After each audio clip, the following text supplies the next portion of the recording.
It's the most emotional experience that a person can go through to know that what they're working on is something that has reached a generation of people. Oh my God. I know this point has been made, but this truly is the worst casting maybe in the history of the film industry. Excuse me, your curtain. Please allow me to help. Help? From you? I didn't mean to offend. I just thought you should know that That I should know what? That some privileged white guy thinks his opinion matters? Get over your entitlement. I'm not some damsel in distress waiting for you to ride in on your high. And if you disagree with this sentiment, I don't need your business. Thanks. You know, I don't need your business. You know what? Maybe Disney does. Maybe you're a tool, you're a pawn in this film. You didn't write it. You didn't direct it. You have nothing to do with the creation of Snow White. Right. You should shut up and do the job. No one on the right side of America can stand the star of this movie. I would highly advise that you boycott this film, no matter how much your children love Snow White. 37, and very evidently so. There's a big focus on her love story with a guy who literally stalks her. Say it louder so your other eye can hear you. So we didn't do that this time. Remaking the movie, they just got rid of the dwarfs. Okay, but what do they call them? Why would they get rid of the dwarves, though? Magical creatures. But they have one token dwarf amongst these magical creatures. You actually just went backwards. You actually just erased the dwarfism side of it. The disability, like we're a disability group. You just erased that whole image. The argument should have been from Peter Dinklage. There's power of being on TV. There's power of television. And to put 7 people with dwarfism on camera in a major Disney movie, there's still power there. If the story is offensive, change the story. Don't change the characters. This is no ordinary apple, my dear. It's a magic wishing apple. A wishing apple? You offer it to me freely. In place of the patriarchy, you would have a queen! Not white, but diverse, inclusive, and equitable! I will become the leader I know I can be! All shall love me and despair! Oh, what has she done to you? Fear not. First love's kiss can break any curse. Every time she speaks, she gets less likable. There's some clip of her on the internet in her Snow White outfit saying, "Every hour I am in the outfit of Snow White wearing the dress. All 18 hours, I deserve to be paid for every single one." Oh, really? Are you having trouble paying your bills, Rachel? Did Steven Spielberg not pay you for your role in West Side Story? Did Disney fail to give you a healthy paycheck for, like, cry me a river? She's just exactly everything that we can't stand. I'm gonna stand there 18 hours in a dress of an iconic Disney princess. I deserve to be paid for every hour that it is streamed on. Come on.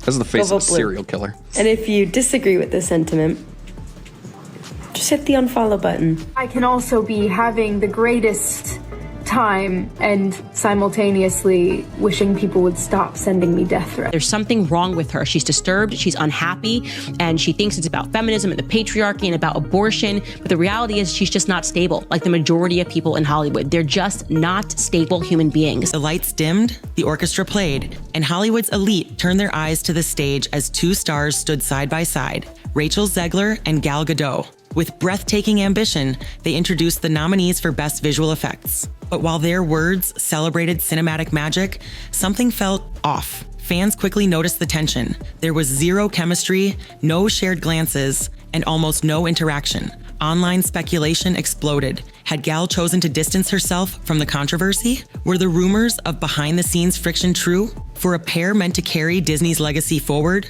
their icy body language spoke louder than the script in their hands. As the rumors grew louder, Disney remained eerily quiet. No press briefings, no clarified statements, just business as usual. So it got destroyed at the box office. Here's the box office numbers.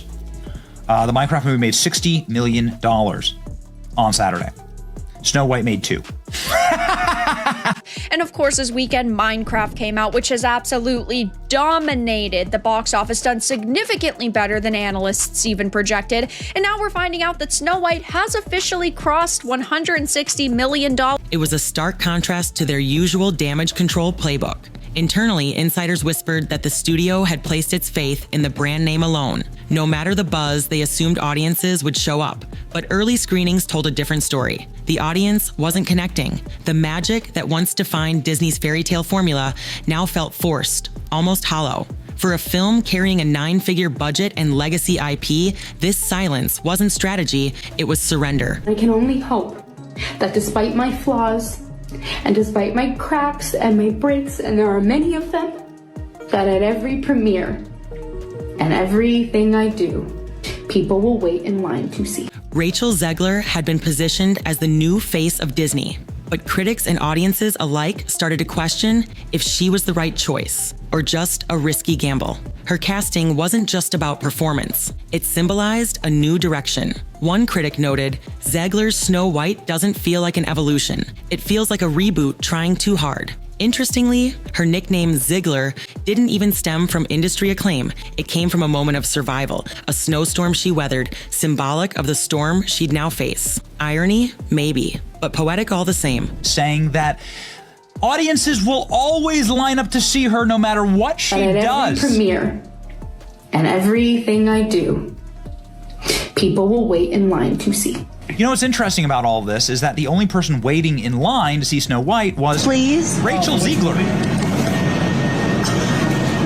From the beginning, Zegler and Disney promised something bold. Snow White would no longer wait for a prince. She'd define her own story. Zegler passionately explained that fairness, the film's core message, wasn't about appearance, but about integrity. Fairness is in your heart, she said. It's how you treat people. It was a beautiful sentiment, but it clashed with a film trying too hard to moralize. Longtime fans felt alienated. The evil queen wasn't just a villain anymore. She became a stand-in for anyone who disagreed with the new direction. And while the message mattered, the execution fell flat. Disney threw its full marketing weight behind the film. Billboards, talk show circuits, social media campaigns, and endless promo clips. Rachel was everywhere, yet ticket sales were limp. Legacy recognition couldn't save it. Nostalgia didn't translate to ticket stubs. Audiences didn't just skip it.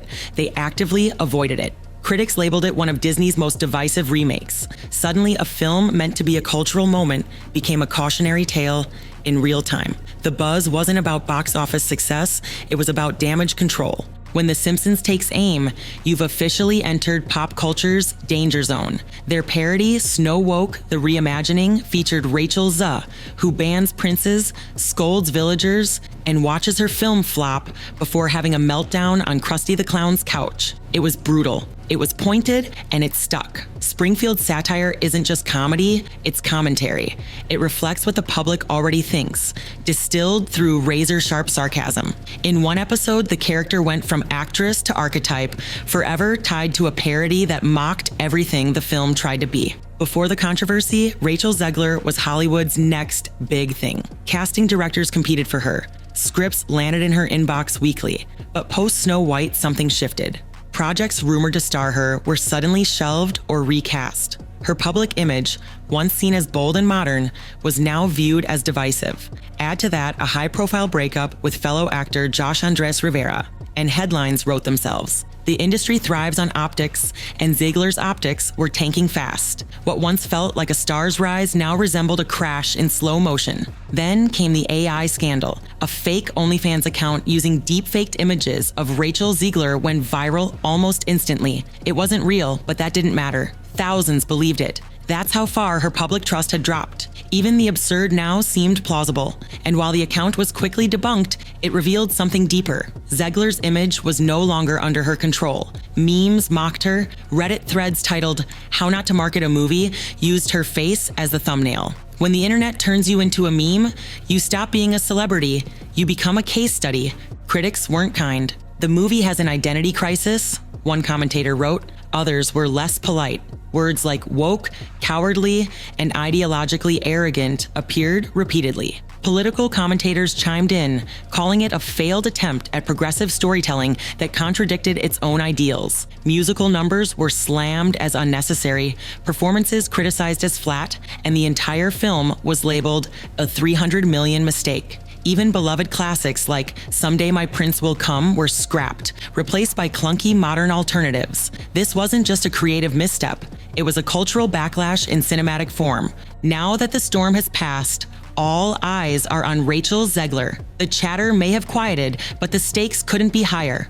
In just over a year, she went from Disney's golden child to the center of a cultural implosion. For some, it's a textbook example of what happens when a studio tries too hard to modernize a classic. For others, it's a harsh lesson in how quickly fame can curdle in the spotlight. But Hollywood has a short memory. If you play your cards right, the industry loves a redemption arc. Think Robert Downey Jr., Kristen Stewart, or even Brendan Fraser. All hit rock bottom before launching some of the most iconic comebacks in modern film history. So the real question isn't whether Zegler is done, it's whether she can flip the narrative before the industry finishes writing it for her. To do that, she'll need more than just another role. She'll need a project that lets her strip away the headlines, the politics, the controversy, and simply act. She'll need to remind people why she was cast in the first place.